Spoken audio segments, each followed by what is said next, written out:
ഒരു കളിത്തോക്ക് പോലും കൈകൊണ്ടെടുക്കാത്ത, ഒരമ്പും വില്ലും കയ്യിലെടുക്കാത്ത, ഒരു തോക്കോ ഒരു ബോംബോ ഒരു മിസൈലോ ഉപയോഗിക്കാത്ത യേശു വിജയശ്രീലാളിതനായ സർവസൈന്യാധിപനെന്ന് എന്തടിസ്ഥാനത്തിലാ പ്രസംഗിക്കുന്നത്? കേട്ടോണം.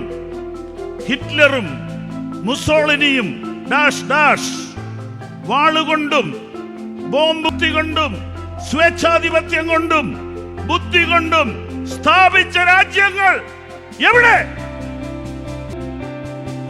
സ്നേഹം കൊണ്ട്, ക്ഷമ കൊണ്ട് യേശു സ്ഥാപിച്ച രാജ്യം ഇന്ന് രാത്രിയിലും ഈ പന്തലിലല്ല, ലോകം മുഴുവൻ വാഴുക.